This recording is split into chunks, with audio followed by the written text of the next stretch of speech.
3 साल हो चुके थे बेटे को अपना घर छोड़कर विदेश में बसे हुए। इन 3 सालों में बूढ़ी माँ और ज्यादा बूढ़ी हो गई थी। 75 वर्ष की उम्र में सुलोचना देवी की याददाश्त काफी कमजोर होती जा रही थी। उन्हें रोजमर्रा की चीजें याद ना रहती, लेकिन जो उन्हें हमेशा याद रहता वह था उनका बेटा। दिन हो या रात, एक पल भी ऐसा ना होता जब उन्हें अपने बेटे की याद ना आती। दूसरी तरफ बेटा था जो साल भर में एक आध बार अपने माँ को फोन कर लिया करता और 1-2 मिनट से ज्यादा बातें भी ना किया करता। फिर भी यह बूढ़ी माँ टकटकी लगाए अपने बेटे का इंतजार करती रहती। एक दिन बेटे का विदेश से फोन आया। हेलो हेलो, सुन रही हो ना माँ? अनिल बोल रहा हूँ, तुम्हारा बेटा। कैसी हो माँ? मैं ठीक हूँ बेटा, तुम बहू और मेरा पोता कैसा है? माँ ने पूछा। सब अच्छे हैं माँ। मैं अगले हफ्ते गांव आ रहा हूँ माँ, तुम्हें लेने। अब हम सब साथ में ही लंदन में रहेंगे माँ। तुम्हारी बहू कह रही थी माँ को यहाँ पर लेकर आओ, बेचारी अकेली वहाँ परेशान होती होगी, बेटे ने कहा। माँ की बूढ़ी सूखी आंखें आंसुओं से भीग गई। उसके कमजोर शरीर के नस नस में खुशी की लहर दौड़ गई। बेटे और बहू का अपने प्रति प्रेम देखकर माँ का मन खुशी से भर आया। बेटे ने आगे कहा, माँ तैयार रहना माँ, मुझे ज्यादा दिन छुट्टियां नहीं हैं। जिससे जितने पैसे लेने हैं लेकर रखना, तब तक मैं प्रॉपर्टी डीलर से बात कर लेता हूँ। घर के लिए? घर के लिए? माँ ने पूछा। हाँ माँ, गांव का घर हमें बेच देना पड़ेगा। अब हम साथ में ही रहने वाले हैं तो वहां पर घर रखने का कोई मतलब नहीं है माँ, बेटे ने कहा। बुढ़ापे की वजह से ठीक से चलने में असक्षम माँ ने पूरे मोहल्ले में घूम घूम कर अपनी इस खुशखबरी को सबको सुनाया।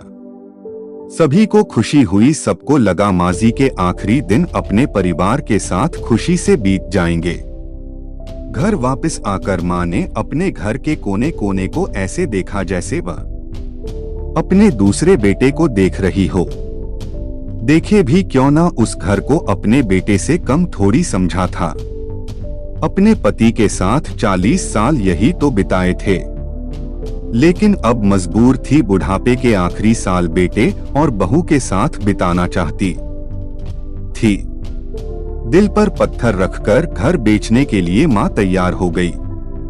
आनन फानन में बेटे ने घर को आधे दामों पर बेच दिया। माँ ने ज्यादा नहीं, लेकिन जिन चीजों से दिल लगा था उन चीजों को समेटा और बेटे के साथ टैक्सी में बैठकर एयरपोर्ट के लिए चली गई। एयरपोर्ट पर आकर बेटे ने माँ से कहा, माँ तुम यहाँ बेंच पर बैठो, मैं सामान और बोर्डिंग पास की जांच करा कर आता हूँ। वहाँ वक्त लगता है और खड़ा रहना पड़ता है, तुम्हें तकलीफ होगी।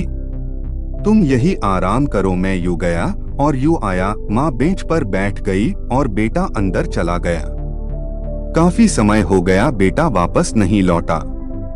माँ सोचने लगी ज्यादा भीड़ होगी इसलिए देर लग रही होगी। अंधेरा होने को डोट आया। अब तो लोगों की चहलकदमी भी कम होने लगी। माँ को अब चिंता होने लगी।